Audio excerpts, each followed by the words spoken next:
In just a minute, I'm gonna cut to some footage of me today, fishing and whatnot. I got to stick a hook through the top of one fish head. Very happy. He was bedded up. I felt bad sticking a hook through his noggin, but that's all right. I also just spent 20 minutes tearing my room apart to find my little scissors, which were hiding in my Bible. So, don't know why they were in my Bible, but now I can cut my braid again. So, let's get into today's little post interview fish talk type thing. So guys, I just caught this nice little 2.5 pounder. Let's let her go. Today has strictly been a 2-bait day.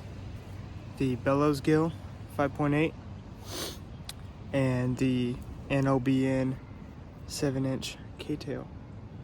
This thing is a monster. I've been wanting to catch a fish on this so bad, but the ponds I'm around don't have shad this big. This was an impulse buy. Very much an impulse buy because all of the threadfin around me are about 4 inches long.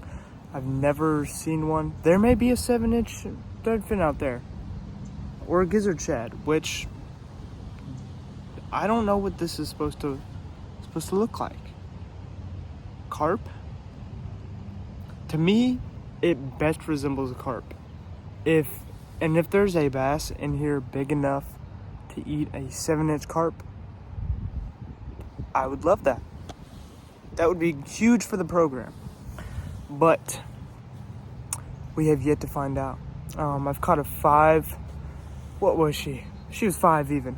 5 even. The quality in this pond is insane. I don't think I've caught anything under 2 pounds. A bunch of 2.5s and a bunch of 3s. You saw the one that I released earlier in the video. That one went 210. Beautiful fish.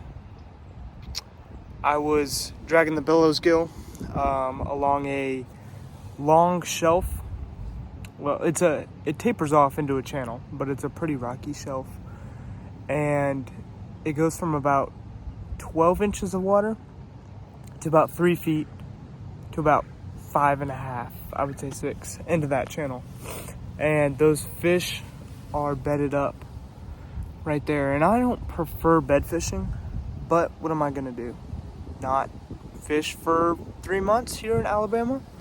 No, I'm gonna go fish and I'm gonna catch big fish. Granted, 2.5 is meh. My averages are getting up there. I have yet to catch that double digit that everybody and their mama seems to be chasing, and I've yet to catch 7, 8, or 9, which would be lovely. I would love to break my PB. My PB bass now was 6'10", if I remember correctly, and that's pretty dang close to 7. But I'm not gonna call it 7. I'll call it 6'10". Call it 6.5, what it is. But yeah, I was fishing out of the kayak today. Then I had about every possible weather situation. I had wind, I had rain, I had sun, I had no wind, I had cloud cover, and it was like, it came to a point where I was like, I'm tired of just dragging the kayak against the wind. I'm not great at maneuvering in it yet, so we're still learning. We're still getting used to it. All right. But I did catch a fish on the kayak.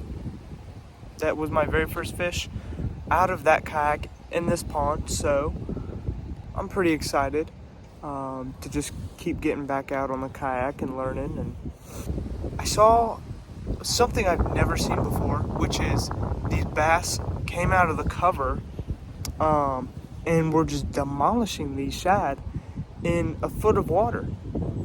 And I cast it up in there, and they didn't, I don't think there was a bass big enough in there to eat the K-tail. Although it does look very, very tasty. I would 100% eat this. Are you kidding me? Look at that. That's Oleg sized. That's Oleg bite size. Still chasing that 9-10 pounder. We're gonna get him. It's gonna be out of the kayak, and it might be on this very bait. I'm gonna treble rig this. I'm gonna do a makeshift Citizen rig, head harness type beat, and I'm gonna get some wire and a treble hook so I can keep running it on the bottom. But I feel like the profile of this fish, of the hook on this fish, is way too much for my personal liking.